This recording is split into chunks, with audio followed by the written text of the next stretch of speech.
The story begins with Prince Christopher annulling his engagement with Silviana Mercolini. However, unlike what he expected, Silviana did not look so upset, angry, or even disappointed. She humbly accepted it because it was the day she could finally be free. Puzzled, Christopher repeated that he was breaking off their engagement, and in response she reiterated that she accepted it. He told her that she would be removed from her position as crown princess and that normally people would resist this. Silviana giggled, stating that she wasn't resisting at all. She had hated the idea of marrying him from the very beginning, so she was actually grateful he was the one to suggest breaking it off. Prince was shocked. Silviana at least wanted to know the reason for this annulment because he deliberately chose the graduation ceremony at St. Aideen Academy to do this. She asked if he had something he wanted to accuse her of publicly. Prince said it was because she bullied Katya. Katya said she hated her while crying. As she expected, there was a false accusation for a crime she knew nothing about. She decided to fight back because she had prepared for this day. She stated that she had no memory of such things because she was quite a busy person and didn't have time for such nonsense. He told her that she tore her textbook, but Silviana responded that as a noble, damaging a textbook that was supplied by the state national property would be unthinkable. And besides, there was no reason for her to do that. Prince believed that she had found Katya annoying and claimed that she pushed her down the stairs a week ago. To show proof, Katya even wrapped her wrist in bandages. She stated that healing magic had taken care of that, and Katya was capable of using recovery magic herself. She also explained that she wasn't even at the academy a week ago, so pushing her would have been impossible. Christopher then asked where she was kipping off to if she wasn't at the academy. She didn't need to lie to these people anymore, so she revealed that she was harvesting radishes in a dungeon. Everyone in the room was shocked and puzzled, especially Christopher. She said that dungeon-grown vegetables were tasty and highly nutritious, and they were even used as ingredients for potions. Prince said that wasn't the point and told her that she was lying because students weren't allowed to enter dungeons outside of class, and she couldn't even get an adventurer's license until graduation. Silviana stated that there were special exceptions and that she had been operating under a false name. Her adventurer's name was Sylvie Linney, and in fact, she was an S-rank adventurer. She wanted everyone to remember that name well. Whenever adventurers entered dungeons, records were kept so she could prove to her alibi that she had no time for such silly villainous behavior. While climbing the stairs, she stated that they were in mutual agreement. So the annulment was official, and that said it would be awkward to remain here at the graduation after this, so she was going to leave. She thanked him for everything, but didn't forget to mention that he never helped her. After saying goodbye to her ex-fiancé, she vanished using a teleportation circle. Prince Christopher was trembling in anger after she humiliated him and proved that he had lied in front of everyone.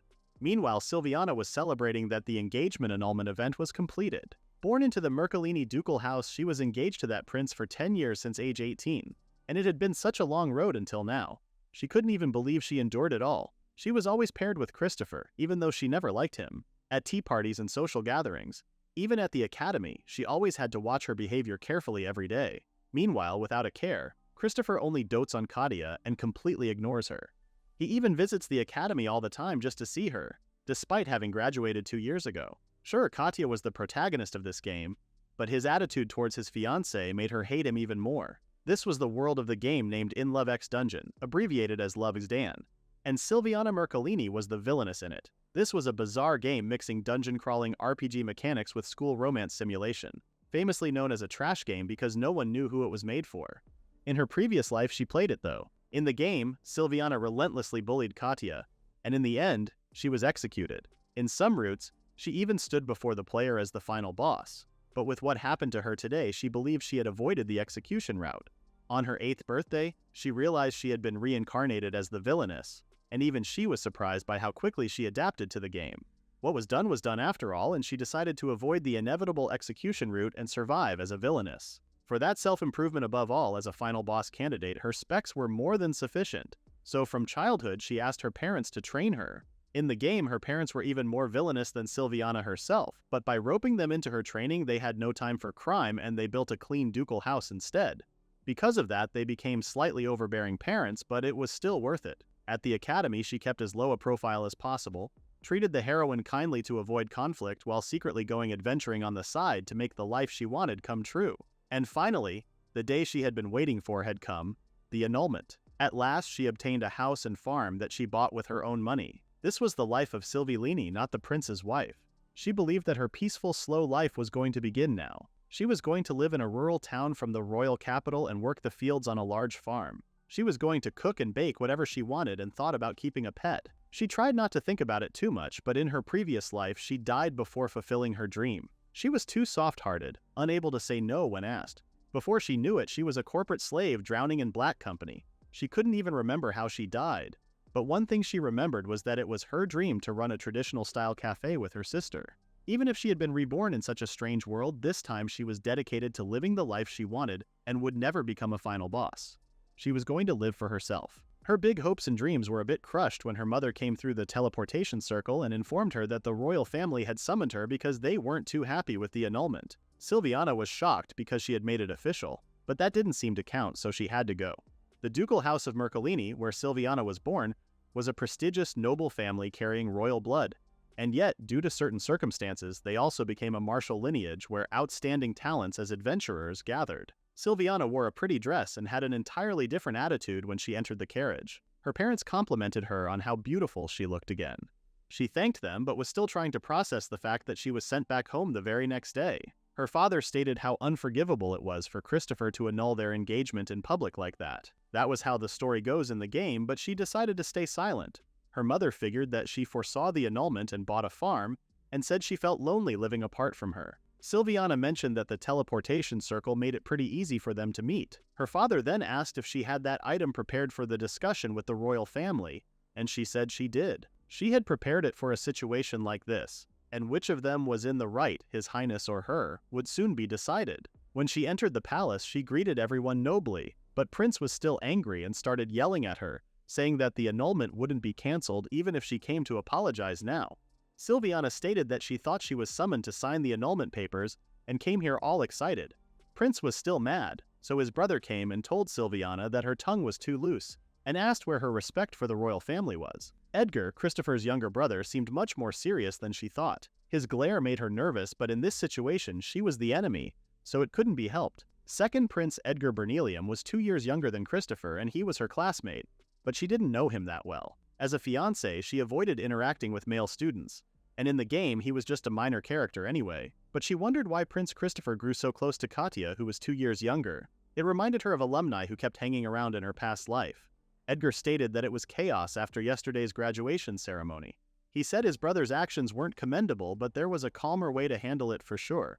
Silviana stated that she didn't want to reveal herself as an adventurer either, and only spoke up to settle the matter in that moment. Her words made him even more mad, and he scolded her for making excuses.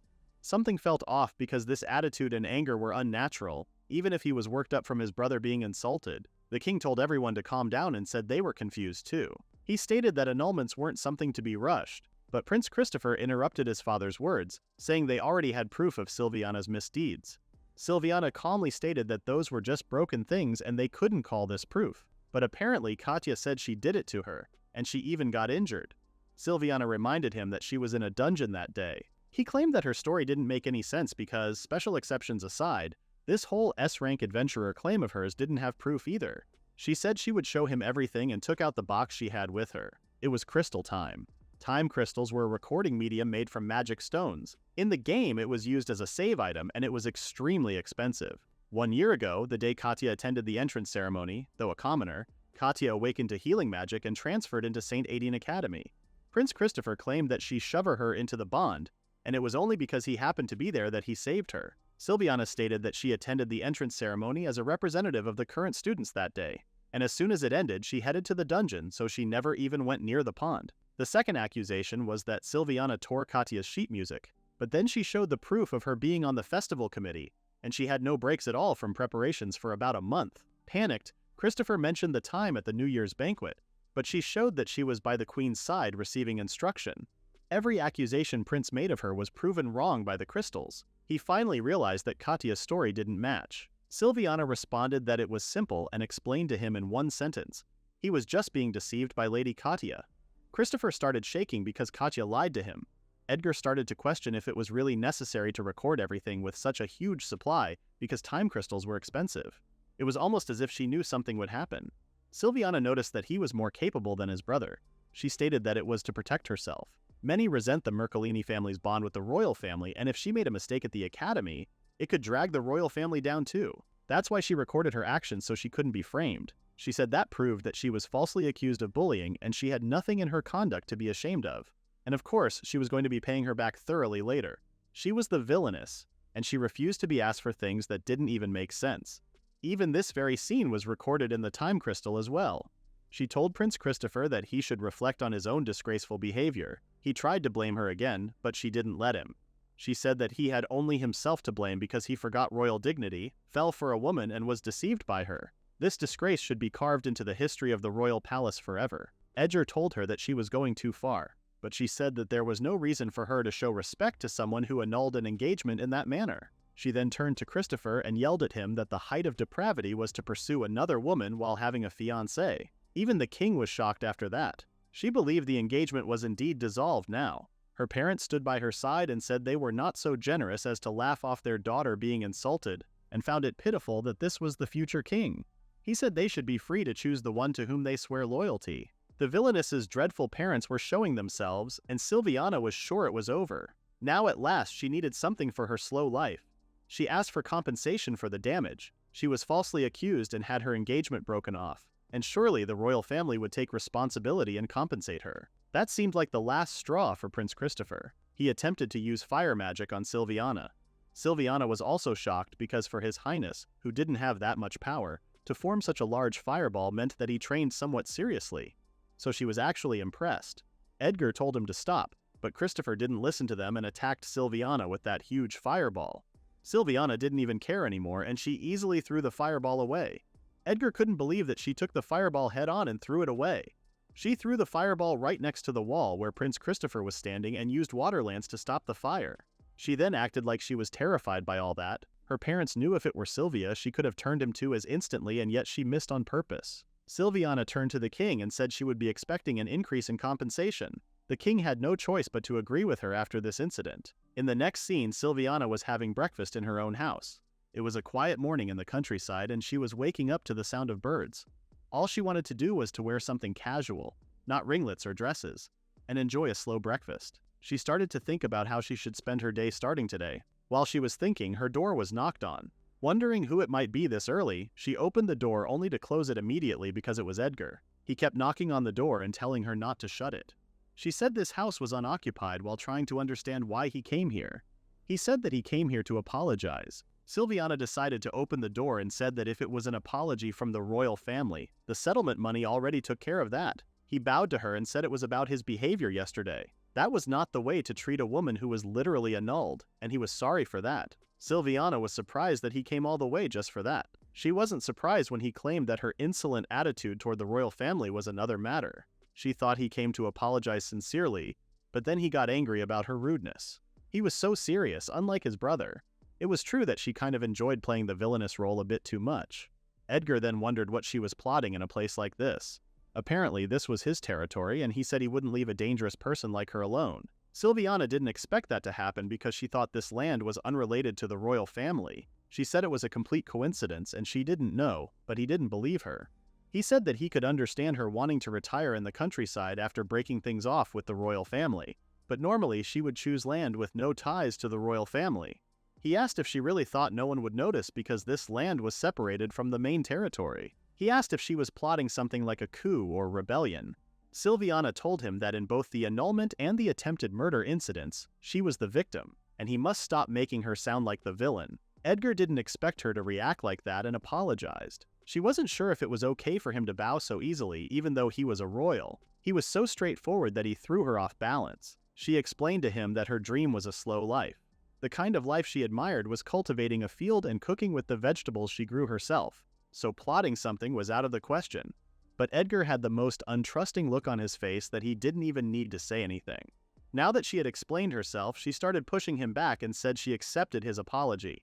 She said receiving a monthly settlement payment would be enough. She said he wasn't done talking, but she sent him off with a teleportation circle. The next day, Edgar returned. He thanked her for forcing him back to the royal palace yesterday to point out the irony. She asked why he was here this time. He claimed that he wasn't satisfied with yesterday's explanation, and questioned whether a duke's daughter would really want to farm fields. She told him to watch and see because she was going to start preparing her field today anyway. He said there was no way she could manage such a vast field alone. She said she was still deciding what to grow. She said carrots, potatoes, corn, and tomatoes were a must, and she also wanted apples, oranges, lemons, figs, and other kinds of fruits. But for the start, dungeon-grown vegetables would be best. He asked what she was holding. She said those were seeds and seedlings she brought back from the dungeon. Seeds and seedlings from dungeons were easier to grow in surface fields and were more nutritious than normal. But once they grown on the surface, they wither after one generation and wouldn't produce again.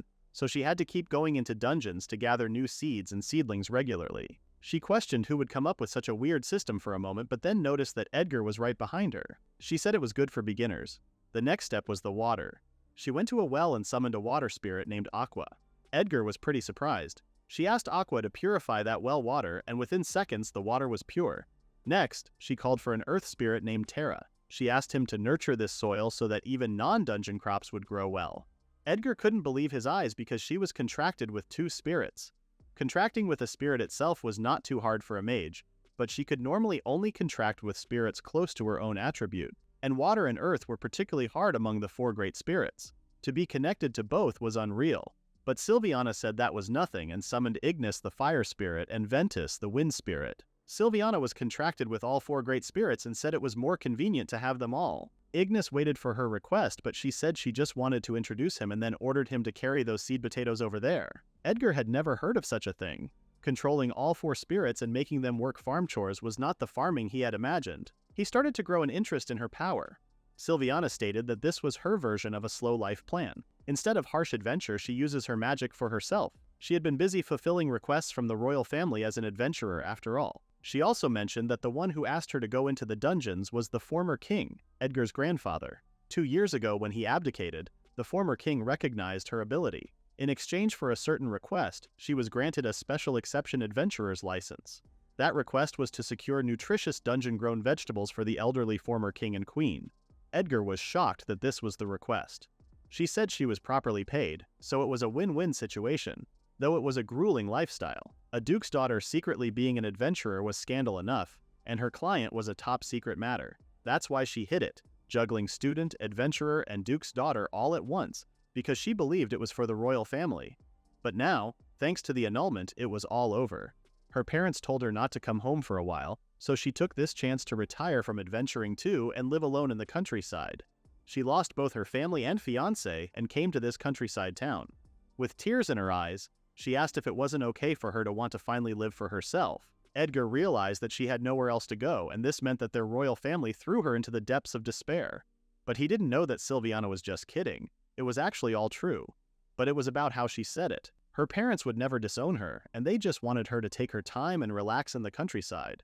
She asked if he was convinced that she just wanted to live quietly. Edgar seemed ashamed and said he would leave.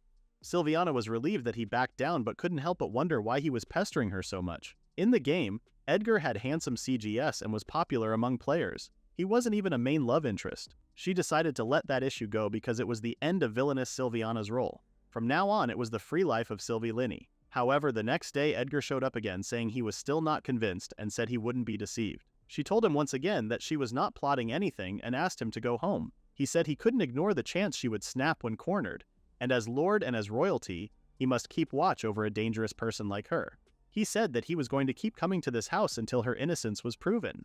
Silviana was so annoyed and pushed him again. He stated that he would not leave an S-rank adventurer unsupervised, but she corrected him that she was retired. In the next scene, it had been a while and Silviana's farm was looking good. She had a 2-story family-type house with plenty of rooms. She was planning to raise chickens. The field started with potatoes.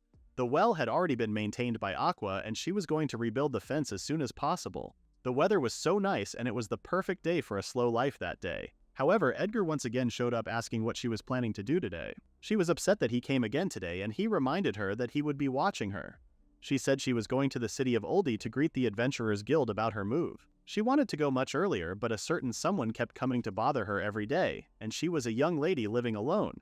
He said she could teleport him away like before if she disliked it. She said she didn't want to be rude by teleporting away a royal, and besides, building a teleportation circle was hard work. It was magic that allowed instant movement to a predetermined location, but it consumed a huge amount of mana. He asked if she was going to walk to Oldie instead of warping.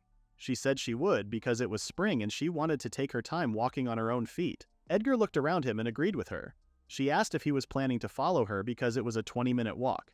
He said he could walk that much and told her not to underestimate him just because he was royalty. That wasn't the point, but Sylviana didn't bother to explain herself to him once again. When they arrived, the first thing she did was to order hot dogs. She had been dying to eat this, so she was very happy. Confused, Edgar asked if she wasn't going to the guild. She told him to relax and asked for one more hot dog. She gave the hot dog to him and said rushing was forbidden in slow life. Edgar's mouth was watering after smelling the delicious hot dogs, and he seemed to enjoy them a lot. The hot dog man asked her if she had finished moving to her farm. She said she did and said they should get along as fellow citizens on Oldie. While walking to the guild, everyone who saw her seemed to know her, and some asked her to help their party next time. Some asked her to accompany their kid who was trying a dungeon for the first time, and commented how it was such a relief to have her there. Edgar couldn't help but notice that she was more famous than he and asked if she was hiding her Duke family status. She said she was only famous as Sylvie Leany, the adventurer. Having an S-rank adventurer in a peaceful town like this made people curious, so they treated her kindly. She had traveled to many places as an adventurer, but this town felt the most comfortable. That's why she chose it as her retirement place. When they arrived at the Adventurers Guild, the guild master was so happy to see her. He then saw Edgar and recognized him. Commoners didn't usually remember the second prince's face, but it was natural for the guildmaster. He apologized for not serving tea and asked why Edgar was with Sylvie. She said she kept tailing her, suspicious that she had settled in his territory after cutting ties with the royal family. She said that he should have told her if this land was his, but the guildmaster mentioned that she really liked that property. She said it would be troublesome if word spread, so she said they would say Edgar was a rookie adventurer. That was so careless, but he knew he was still a beginner, even if he trained at the academy, so he asked the master to take care of him. Edgar then wondered if the Master Guild knew about Sylviana's background. She said yes and added that he had been helping her for about 3 years. 3 years ago, her mother introduced her to him, and at first he was surprised that a duke's daughter became an adventurer. But with the Mercolini family, it made sense. The Mercolini dukes had always been a martial family. The first Mercolini was originally royal, but ran away, saying he wanted to be an adventurer. He made a name as a top adventurer, then retired and was granted dukedom, a wild and unconventional origin. It was the same with Sylvie's parents. Her mother was born a commoner, but she was a master of healing magic and was also a first-class adventurer. Her father fell in love at first sight and courted her. Nobles were born with abundant mana and learn martial arts and magic to earn adventurer licenses. But after graduation, most work in public service or temples, and few actually become adventurers because it was considered a barbaric job. The guildmaster then asked her if it was true that she was retiring as an adventurer. She explained that dangerous jobs weren't for her and she just wanted a slower life. She only became an adventurer because it was the fastest way to earn money, and she even finished all the high-level requests in this town. She had already saved enough to run the farm, and her dream of a slow life had already started. Edgar was surprised that she earned all that in just 3 years. The farmland, house, and the running costs were a lot, and to prove her innocence, she also bought tons of expensive time crystals. 1 day's worth of time crystals was equal to a month's living cost for a family of 4. She had about a year's worth. She must have needed a fortune, and she kept studying at the academy while doing all that. As a sheltered noble, Edgar could hardly imagine hard labor, so he was shocked by the amount of work Sylviana did. Sylviana asked what he was muttering about, but he dodged her. She then told the guildmaster to call her if something happened, like during a stampede, but that rarely happens. She said she couldn't just stand by if it did, so she would keep adventuring as a side job. The more she talked, the more shocked Edgar was. She kept casually dropping unbelievable things. It seemed her power really was out of the ordinary. With that strength, she could amass a fortune, even overthrow the state. Yet instead, she abandoned it all for retirement. He concluded in his mind that there was no way she wouldn't plot something. Suddenly, they heard a commotion coming from the square. Sylviana said she would go check it, and Edgar followed her. When they arrived at the square, Han, the old lady, was crying her eyes out, begging Sylvia to save her son. She told her to calm down and asked what was going on. She said that he had just got his adventurer's license and that she told him to take someone with him, but he went into a dungeon alone. They say he was surrounded by monsters and couldn't move. The survivors managed to send words. Sylviana couldn't believe he would do that when she always said beginners need veterans to accompany them in dungeons. Anyone could get a license if they passed the exam, but real combat was completely different. Edgar said that dungeon training wasn't something beginners could do alone, even at the academy. The rule forbidding licenses until graduation was far too dangerous. She said she would save him right now and ordered them to put in a rescue request at the guild. She asked which dungeon he went to, and they said it was the Southern Forest. She was even more mad because that was where the strongest monsters around here appeared. There were plenty of beginner-friendly dungeons near Oldie. She couldn't use resurrection magic, so they had to hurry. Edgar stopped her because she was unarmed, and she would be reckless like this. She said it was fine and took out her fan, saying it was because she had that. Edgar was confused, but she didn't have time to explain to him. She didn't want to use a teleportation circle, but every second counted, so she drew one. When she stood in the middle, Edgar stepped inside the circle and said he was coming too. Edgar wanted to see her adventurous skills for himself and believed he would figure out what she was really plotting. They arrived at the entrance of the dungeon. Sylviana said she needed to hurry and retrieve those fledgling adventurers. Dungeons were ruins or caves imbued with magical power, a mystical existence created by the goddess Aideen, who governs this world, as a trial for humanity. It was Edgar's first time entering a dungeon outside of class training. She was glad this one was relatively easy to walk through because the dungeon she entered at the age of 10 was damp. The floor was slippery and it was the worst. Her parents threw her in there, nothing but a knife, and also tossed her off a cliff and into the ocean. She did ask them to train her without holding back, so she couldn't really blame them. Her mother was skilled in resurrection magic, so her stopper was broken. Edgar was shocked that she had even been resurrected before. Even so, not a single monster had appeared, so he questioned if it was really possible not to encounter any at all. She explained that it wasn't that they didn't want to appear, they just couldn't because she was using the intimidation skill. It was a skill that displays one's power across the area. Low-level monsters lose the will to fight and can't move. That magic was something only dungeon bosses could use, but she corrected that it was actually quite convenient to learn. Sylviana noticed that Edgar was properly following the basics of being an adventurer because he never let her guard down, always watched his surroundings, and kept his hand on his sword so he could move at any time. Edgar had been suspicious of her abilities all along, and he was right to be. He didn't swallow other people's words without a thought and wanted to see with his own eyes to confirm. He actually impressed Sylviana a lot at that moment. They heard a noise coming from deep inside the dungeon and moved faster to get them. Behind the ruins, countless monsters were attacking the adventurers. She told Edgar not to move and asked if he knew how monsters think. He said it was by instinct and they devoured humans. They only see humans as prey, so that's why, if a more attractive target appears, their attention could be drawn away. For that purpose, Sylviana climbed the big rock and told everyone to close their eyes for 5 seconds. She used her charm to catch the monster's attention, and it was a success. Edgar was shocked that she was going to face it alone, but she said she wasn't alone.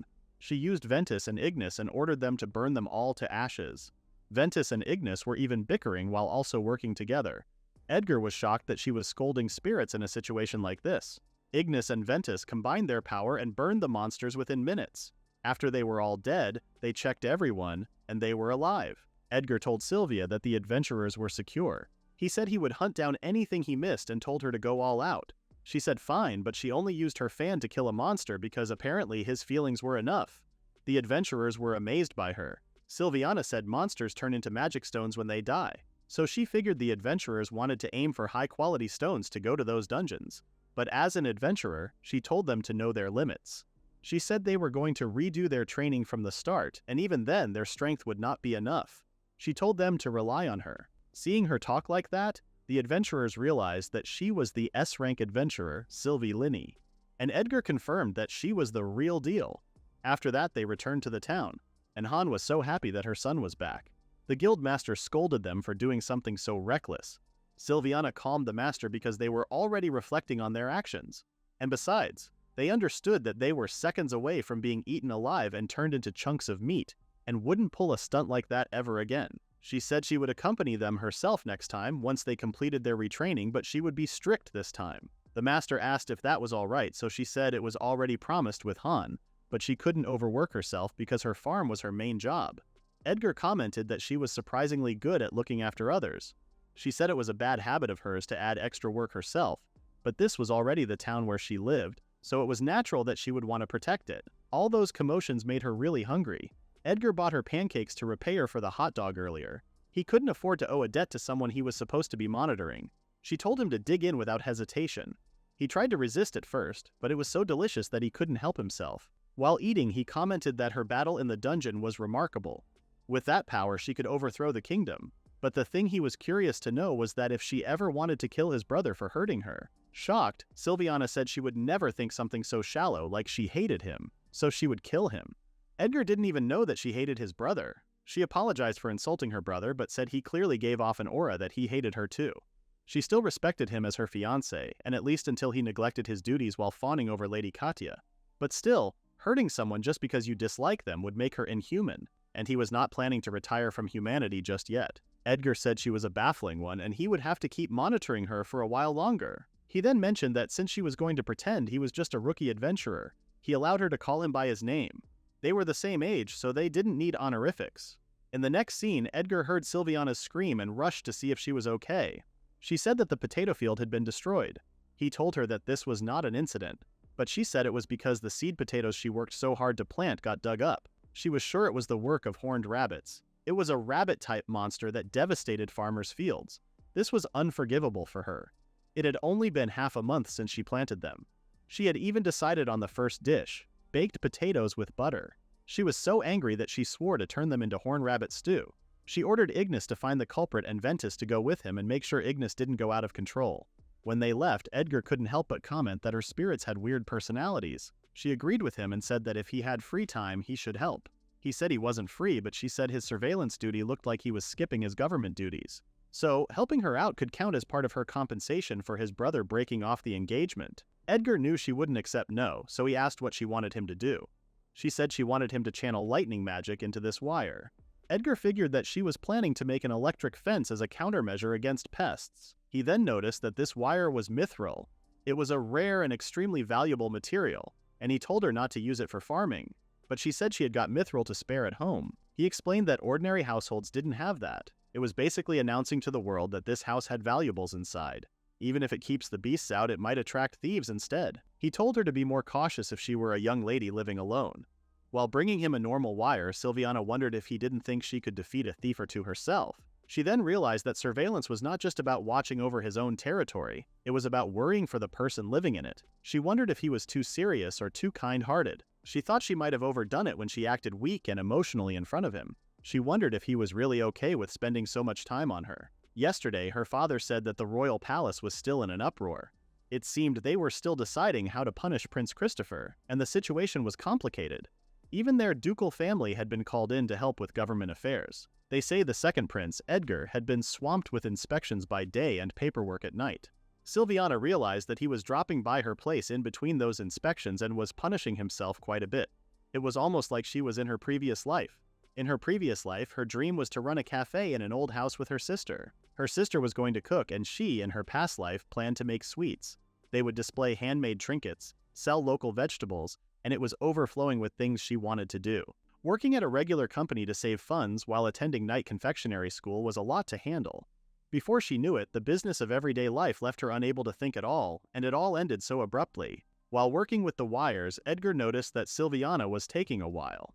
Suddenly, countless horn rabbits were coming at him. He told Sylviana's spirits not to bring them over there, but they didn't listen to him and were fighting again. He was nowhere near S rank, but he was still a rookie adventurer, so he started slashing the rabbits. After his first kill, he seemed pretty confident and said he would protect this field. When Sylvie returned, she asked what all this noise was. She saw the horned rabbits piled up and they were all dead. She was quite surprised that he slashed them all. He said she would make them into stew, so he killed them.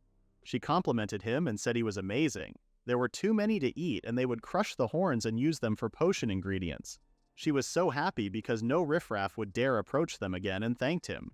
Edgar was a bit embarrassed, so he changed the topic and asked if she had found the wire. Before that, she took out a blanket and wanted to take a break. Edgar was shocked that she prepared all those snacks, but she said it was for two, and she just wanted a taste tester. She said he needs to eat and rest properly too, unless he would rather go back to the palace to rest. But Edgar preferred to stay here and eat with her. Edgar tried everything she prepared and loved them all. Sylviana was glad it suited his taste. She then asked him to work here at this house. She knew he had already decided he would keep up surveillance and she wouldn't stop him, but he had been sleep deprived, and collapsing from overwork was absolutely not okay. So instead, she told him to use his surveillance time efficiently. He could sort through things in her workroom like that paperwork he had been doing at night. Edgar didn't even know that she knew about this. She even gave him this Nanemo hire because she had gotten extras anyway. Nandemo hire was an item enchanted with storage magic, and they could put as much as they liked. It was a convenient item that showed how desperate the game developers were. Edgar told her not to give away such a luxury item. It was a super rare product created by a few spatial magic artisans by combining magic stones. She knew that, but it would be easier to carry around if he put his paperwork inside.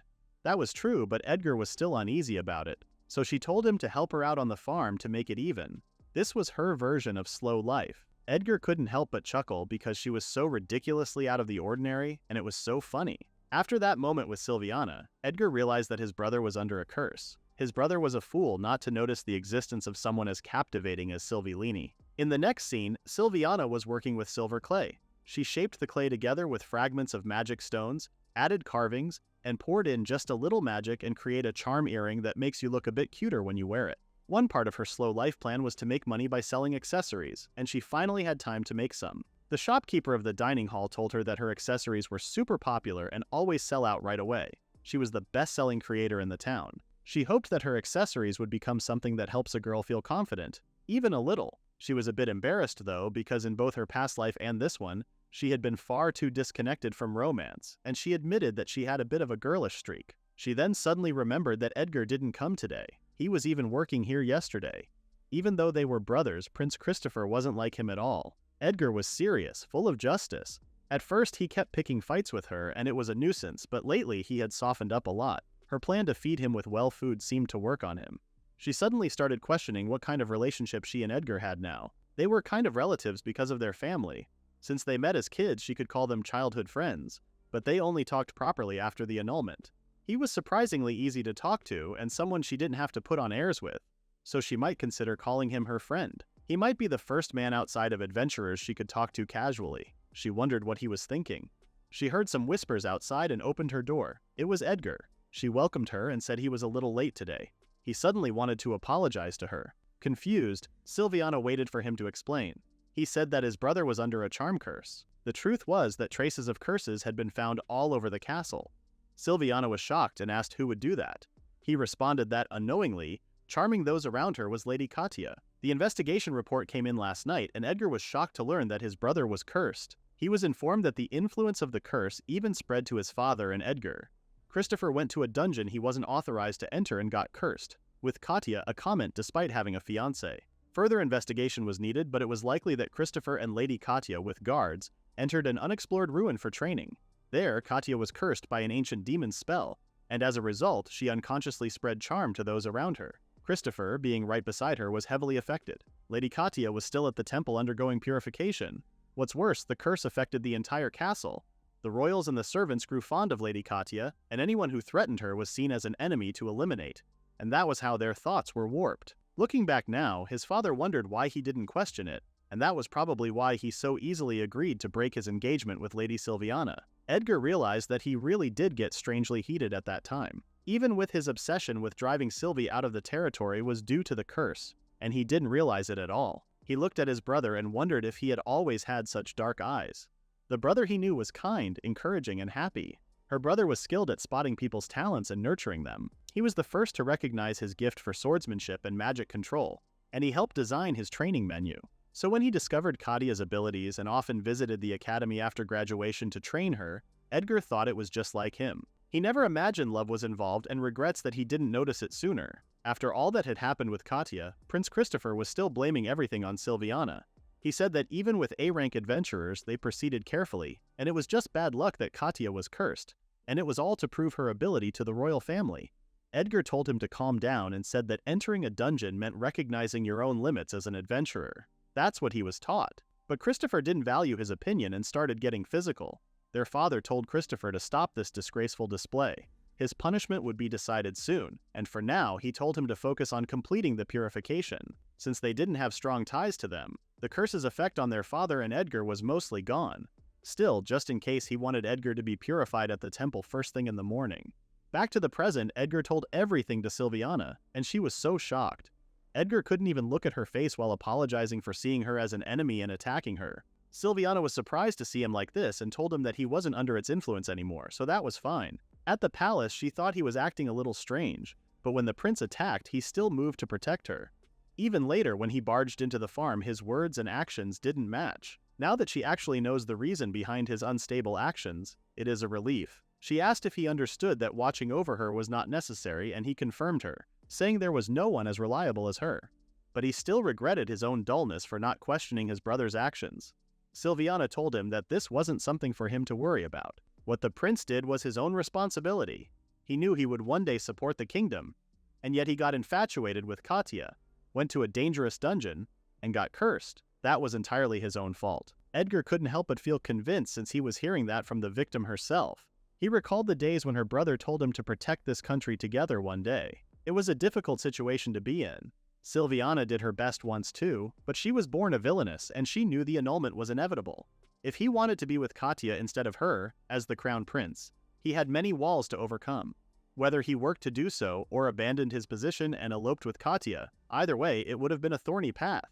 She was about to regret not being able to tell him that, but then recalled the mistreatments and decided that the one at fault was really the prince. Such spinelessness didn't change so easily after all. She was annoyed that it had gotten gloomy again and decided to make hamburgers. A greasy, calorie-packed, unhealthy lunch would make them feel better, so she told Edgar to help her. Edgar was confused but still decided to follow her orders. While making the hamburgers, Edgar commented that charm was such a powerful spell and asked if she had never thought to use it on his brother. Silviana told him that they hated each other and she would never want to manipulate someone by ignoring their will. It wasn't that she wanted to interfere with his love. She said that if she ever falls in love, she wanted to try her own effort with accessories, cheering her on. Edgar saw the look on her face and noticed that it was the first time. Silviana asked what he was talking about and he said she looked like a maiden. She told him to quit saying weird things and get back to cooking. Meanwhile, Silviana's magic accessories were selling at a good price and someone named Lord Dryden was supplying them for the sake of their main business.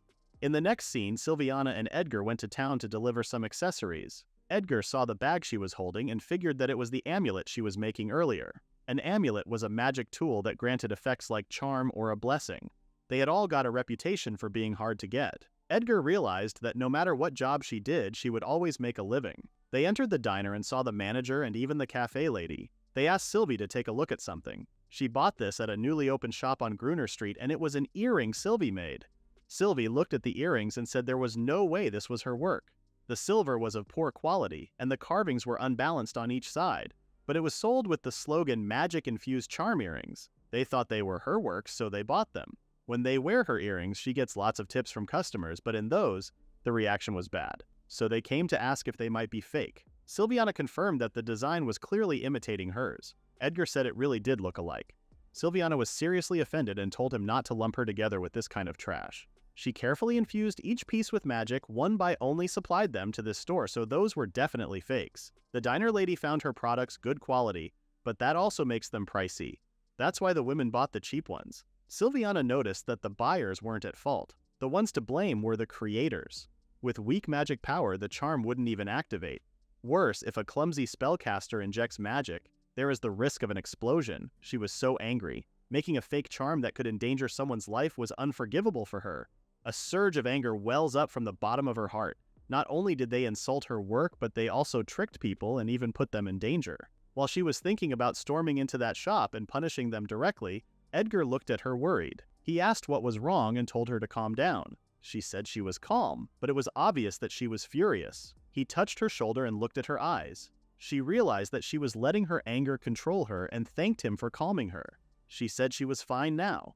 The women apologized for misunderstanding her and said they would throw those away. Silviana asked the manager if he should stop delivering new accessories. The manager said it would be a problem because there were lots of people who wanted her products. She said that there was nothing wrong or guilty about her work, and she would take full responsibility for selling them. The women wanted to buy the new ones right away and felt so lucky to get them right after they arrived. Silviana thanked everyone for their support. After giving the accessories to the manager, they left the shop. Edgar told Sylvie that it was common for knockoffs of popular products to spread around, and he knew it must be frustrating for her as the creator. She knew he was right, but even so, she let her temper flare up that much, and for a moment she almost got swallowed by her anger. She recalled the pull of the final boss Villainess and decided that she couldn't just leave things as they were. This wasn't just her problem. This time it was just accessories, so it turned out fine, but it might be an adventurer's amulet. In the middle of a dungeon, sloppy infused magic would explode, injuring people, and it could even wipe out an entire party. She asked Edgar to help her find the culprit and crush them. Not only did they endanger her, but they also endangered the people who trusted her, and there was no way she could forgive that. Edgar told her that she was still furious. She said she had an idea who it was and decided to head to the guild. The guildmaster asked if this was about the amulets. He said a buyer came to consult him. The Adventurers Guild just started investigating too. From the look on her face, he could tell she wanted to catch the culprit. But this time, the opponent was bad news. Before the guildmaster revealed who was buying those scam-like products, she had already figured that it was the Stryden Trading Company. As far as Edgar recalled, they were a wholesaler in this area. The guildmaster said it was like that on the surface. Dryden was equal to Matheson. He was known for shady large-scale business. But rumor had it he was involved in most of the scams and robberies around here. He was basically the underworld boss controlling the city of Uldi. They also wanted to do something about Dryden Trading Company for the sake of the city's peace, but even if they go after their petty crimes, they only ever catch the small fry. Edgar noticed that every city had someone pulling the strings behind the criminals. Silviana realized that those were similar to Yakuza bosses. Edgar was confused because there was no Yakuza in this world. She figured that this time too, Dryden probably gave the order. He had some nobody craftsmen make the fakes, then supplied them to unsuspecting retailers. Before things get serious, Dryden would just cut ties and escape, as always. If they wanted to catch them, they needed to get the main body, otherwise it was meaningless. In that case, she decided to issue a request to the guild. The request was to investigate the craftsmen making the counterfeits. Guildmaster figured that she was planning to issue the request herself and solve it herself. Silviana confirmed him and said even if she was the one looking for the culprit, as the victim of the fake accessory production, she had to follow proper form. Edgar mentioned that this would only catch the underlings, and there was no proof Dryden was involved. She couldn't just storm in and punch him either. But if she accepts the request and investigates the fake craftsman, she would definitely track it back to Dryden, and then she would collect bounty rewards for all the crimes he was connected to, way more than the request fee. Edgar was intimidated by her determination, but the guildmaster knew that once Sylvie was like this, no one could stop her. He told Sylvie that the guild would also gather information on the counterfeit craftsman, and they would contact her in a few days. After they left the guild, it was time to eat. She ordered an Earl Summer exclusive lemon tart. She had been wanting to try this one. The workers in the cafe wondered who that handsome guy Sylvie was with, and the manager said she was a rookie adventurer. Edgar said when it was like this it felt like a peaceful countryside town, but he had no idea someone that wicked lived in Uldi. Sylvie said basing himself in the countryside was sneaky of him. Dryden was so crafty, that's why even the royal family hasn't cracked down on him. If the guild uncovered crimes too big to handle, the kingdom would step in. But Dryden was skilled at keeping balance. Edgar said selling counterfeits was clearly a misstep because he stuck his hand where he shouldn't have. He said they were counting on her and he would probe through royal family connections too. Sylvie stated that he really helped her today, and thanks to him she stayed calm. She said she was more furious than she thought about her work being disrespected, and even surprised herself. She was worried about losing herself again, but Edgar told her not to worry because he would pull her back before it came to that, because he knew even he wouldn't be able to stop her if she lost it. Sylvie said it might be true. Until now she had turned a blind eye to Dryden, but it was time to teach him a lesson. She decided to make him regret ever crossing her. In the next scene, they went to Mr. Guran's shop. The man asked who they were, and she said they were adventurers putting together a party. They came here on a friend's recommendation and wanted to request Mr. Guran to craft them an amulet. After hearing her words, the man's attitude completely changed, and he welcomed them and said he would make whatever they wanted depending on the price. He invited them in to go over the details. Before going to Guran's shop, the guildmaster told them that there was no doubt this was the man making the counterfeit goods circulating around. He used to work quietly as a magical tool craftsman, but recently he suddenly started living much more extravagantly. When they kept him under surveillance, they caught him coming out of Dryden's mansion. From here on, it was Edgar and Silviana's job. They were going to use this counter-deter to get a hold on Dryden's tail. Besides, this was also the rookie adventurer Edgar's first mission. Guran apologized for the mess as they entered. This was both his home and workshop, and Sylvie figured that the counterfeits would be hidden. Guran asked what kind of amulet she wanted. She said she already had one in mind. She asked if he was the one making the recently talked about S-Class Adventurer certified magic-infused amulet.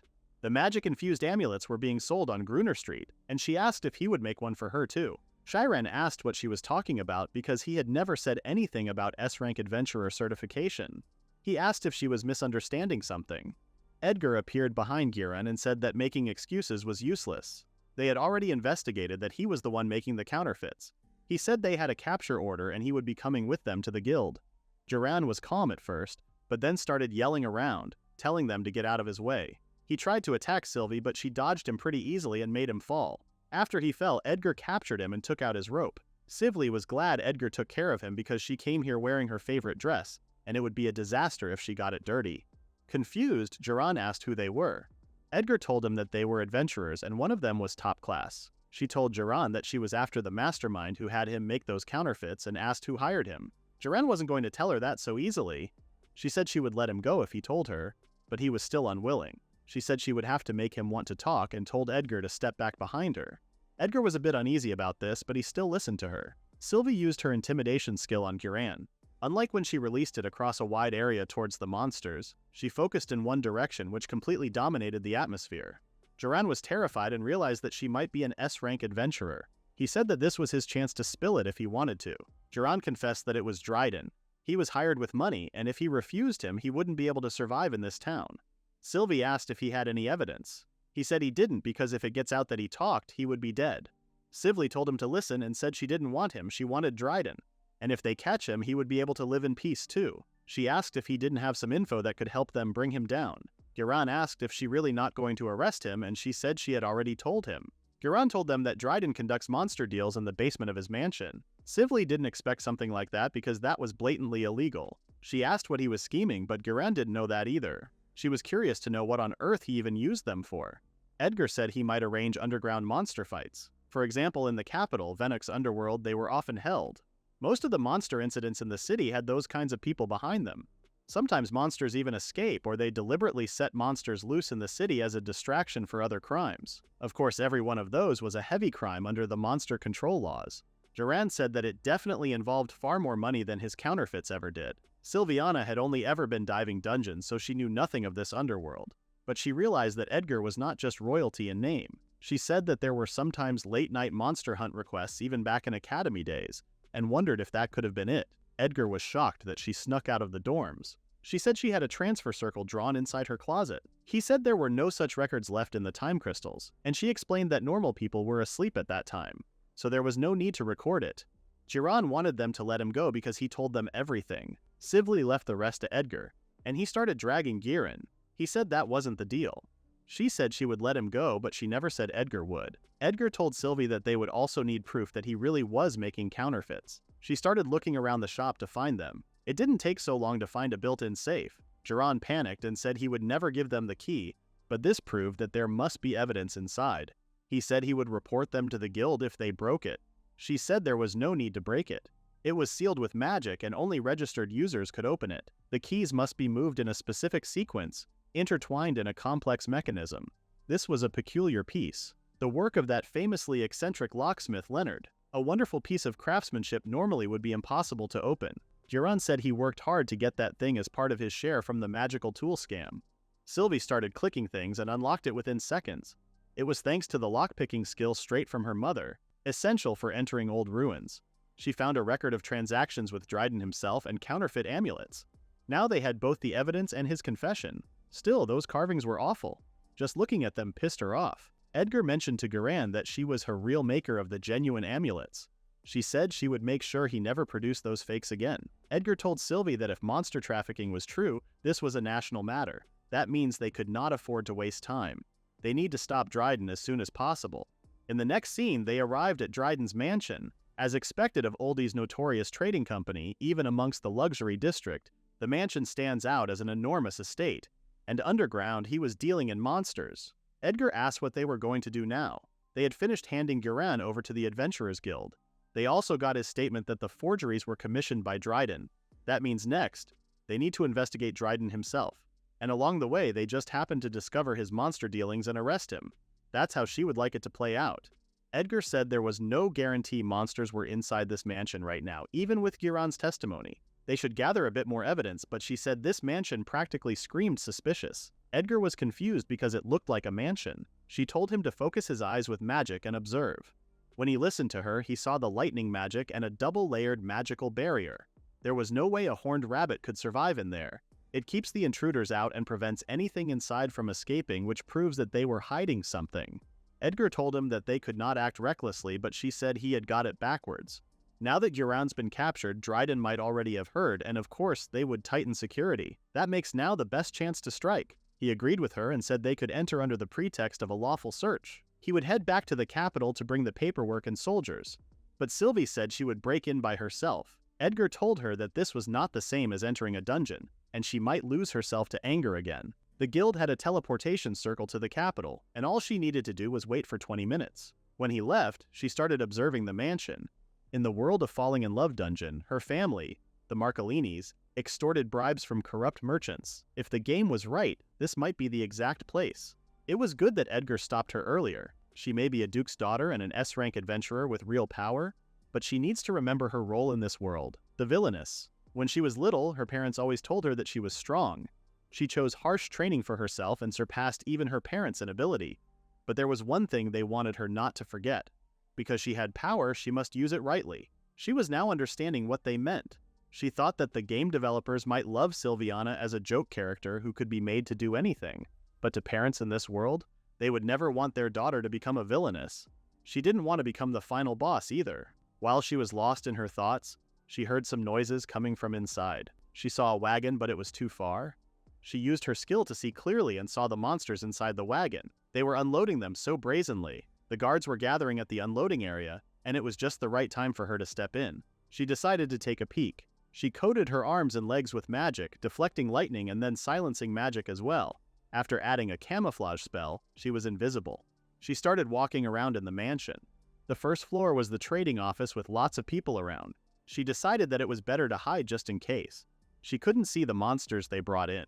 She wondered if there was a mage hiding them. She found a hidden door and started heading there. If they were concealing it this heavily with magic, it couldn't just be a wine cellar. She unlocked the door and went inside. Just as she thought, the stairs led underground and she could feel the aura of the monsters suffocating. Monsters were mysterious beings born from dungeons. The stronger they were, the less likely they were to leave a dungeon on their own. But some twisted collectors forcibly capture and tame them. If they could keep them locked in a basement, they couldn't be that strong. Still, there was no room for carelessness. She finally arrived at the door and opened it. There were countless monsters locked inside cells. She was shocked because there were so many monsters gathered, and if they all escaped, it would be a disaster. She suddenly saw a baby dragon. It was a type of monster, but it was highly intelligent and did not attack humans without cause. For that reason, humans usually treat them with respect apart from other monsters. She couldn't believe they would capture this baby. Dragons give absolute trust to humans they recognize as friends, and yet they treat that baby this cruelly. She told him to hold on and promised to defeat the one who captured him. The dragon seemed to like Sylvie. First things first, she knew that if the monsters rampaged, it would be bad. If she attacks first, it would be trouble too. She summoned Ventus and told her to put them to sleep with her fragrance. Ignis was also there, but he couldn't use his fire here. Guards came and spotted Sylvie. They thought the monsters were all dead and asked who she was. They thought she was here to pick a fight with them. Sylvie called them fools and said they were the ones who started this fight, though she guessed grunts like they wouldn't understand. She said she came here to trample them. They started attacking her and asked if she really thought she could win against those numbers. Sylvie took out her fan and deflected the arrow of fire they sent her. They decided to go with swords, but her fan was too strong for them to cut. As she was fighting with one of them, the other one caught her arm and made her drop her fan. They figured she would be powerless without that. Up close, they noticed that she was quite the beauty, and decided to ask Lord Dryden what to do with her. Sylvia said their eyes must be worthless if they couldn't see beauty until they were up close, and used the rope wrapped around her arm to throw the man who thought he caught her. The others were sure she was a monster and started running away from her. She said she just shook him off, and they were being rude. Tying a whip around a woman's arm was despicable. The baby dragon was cheering for her too. Suddenly Lord Dryden came, wondering what all the commotion was about. He called her bold to sneak into his mansion. Sylvie calmly responded that she was sick of hearing that line. In the next scene, Prince Edgar arrived with the search warrant for Dryden and the royal guards. But she wasn't in the place where he had left her. The guards were confused as to what kind of adventurer was dragging Prince Edgar around. Edgar figured that she went in alone and hoped she wasn't reckless. The Dryden Trading Company dealt in women's jewelry, but it didn't look like she came here for shopping, so Dryden asked what kind of business she had here. She said she was an adventurer who was commissioned to investigate those accessories.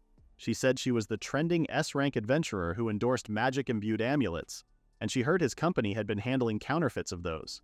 Dryden acted clueless and said that what they sold here were ordinary goods. Even if by some chance a craftsman they contracted secretly made such things, she couldn't hold them legally responsible.